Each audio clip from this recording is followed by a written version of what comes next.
5 seconds. Start. தலைவர் அவர்களே, மாண்புமிகு நிதியமைச்சர் அவர்களால் தாக்கல் செய்யப்பட்ட வரவு செலவு திட்ட அறிக்கை மீது எனது கருத்துக்களை தெரிவிப்பதற்கு வாய்ப்பளித்தமைக்கு நன்றியை தெரிவித்துக் கொள்கிறேன். இந்த நிதிநிலை அறிக்கையில் பல்வேறு வளர்ச்சி திட்டங்கள் பற்றி விரிவாக சொல்லப்பட்டிருக்கின்றன. இந்திய துணை கண்டத்தில் நமது தமிழகத்தை முதல் மாநிலமாக உருவாக்குவதற்காக பல்வேறு நலத்திட்டங்கள் தீட்டப்பட்டிருக்கின்றன. தமிழகத்தில் உள்ள அனைத்து மாவட்டங்களையும் வறட்சி மாவட்டங்களாக அறிவித்து வறுமை கோட்டிற்கு கீழே வாழும் அனைத்து மக்களுக்கும் வேலை வாய்ப்பை உருவாக்கும் திட்டத்தை அரசு அறிவித்திருப்பது கண்டு அனைவரும் பாராட்டிக் கொண்டு இருக்கிறார்கள். ஊரக குடிநீர் திட்டத்தின் மூலம் எல்லா குக்கிராமங்களுக்கும் குடிநீர் வழங்க ஏதுவாக போர்க்கால அடிப்படையில் திட்டங்கள் தீட்டப்பட்டு நிதி ஒதுக்கீடு செய்திருப்பதை நான் வரவேற்க கடமைப்பட்டிருக்கிறேன். இந்த சந்தர்ப்பத்தில் அரசுக்கு ஒரு யோசனை சொல்ல விரும்புகிறேன். கிராமப்புறங்களுக்கான குடிநீர் திட்டத்தை வகுக்கும் போது அனைத்து வழியோர கிராமங்களை உள்ளடக்கி கூட்டு குடிநீர் திட்டத்தை உருவாக்கினால் எல்லா கிராமங்களுக்கும் குடிநீர் கிடைக்க வழி ஏற்படும் என்பதை தெரிவித்துக் கொள்கிறேன். நமது மாநிலம் வறட்சியினால் பாதிக்கப்பட்டு இருப்பதை உணர்ந்த இவ்வரசு வறட்சி நிவாரண திட்டத்தின் கீழ் நிதி உதவி அளித்ததோடு ஓர் ஆண்டுக்கான நிலவரியை ரத்து செய்திருப்பதை நான் பாராட்ட கடமைப்பட்டிருக்கிறேன்.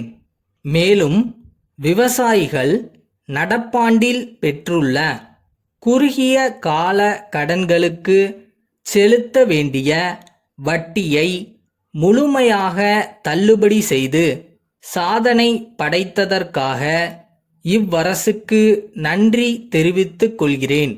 அடுத்ததாக, மீனவர் வீட்டு வசதி திட்டத்தின் கீழ் அனைத்து மீனவர்களுக்கும் வீடுகள் கட்டி கொடுக்கவிருக்கும் திட்டத்தினை அறிவித்திருப்பதற்காக என்னுடைய மகிழ்ச்சியை தெரிவித்துக் கொள்கிறேன்.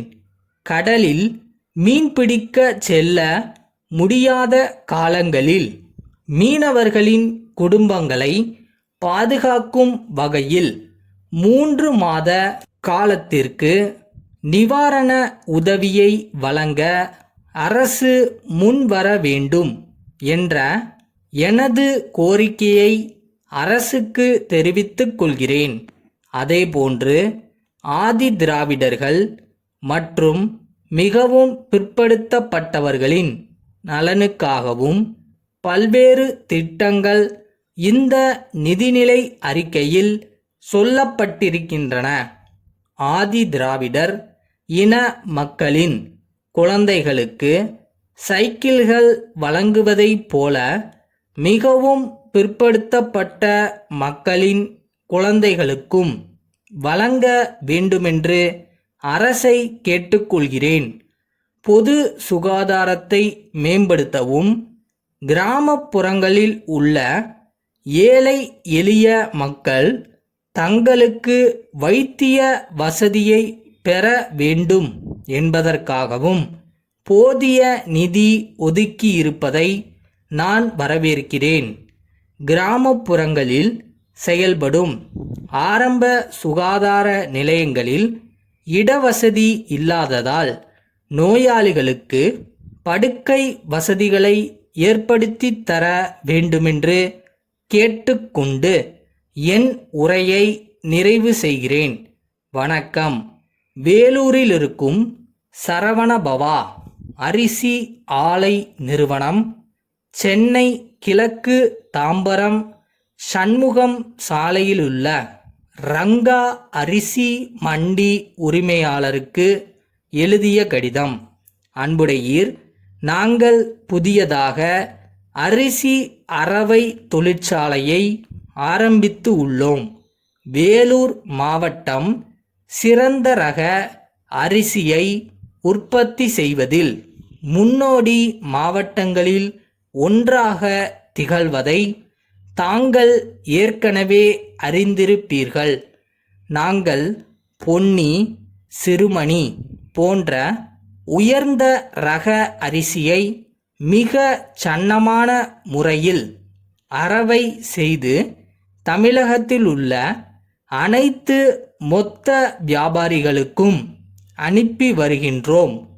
தாங்கள் சென்னையை அடுத்த தாம்பரம் பகுதியில் அரிசி மொத்த வியாபாரம் செய்து வருவதாக நாங்கள் அறிகிறோம். தங்களுக்கு தேவையான அனைத்து ரக அரிசியையும் நாங்கள் விநியோகம் செய்ய தயாராக உள்ளோம். அரிசியை அனுப்புவதற்கு வேண்டிய போக்குவரத்து வசதிகள் எங்களிடம் உள்ளன. எனவே தங்களுக்கு தேவையான அரிசி ரகம் மற்றும் அளவு ஆகியவற்றை தெரிவித்தால் உடனடியாக அனுப்பி வைக்க தயாராக உள்ளோம். தங்கள் வசதிக்காக எங்களது விலைப்பட்டியல் ஒன்றையும் இக்கடிதத்துடன் அனுப்பி வைக்கிறோம். தங்களின் பதிலை உடனடியாக அனுப்பி வைக்கும்படி கேட்டுக்கொள்கிறோம். தங்கள் நம்பிக்கையுள்ள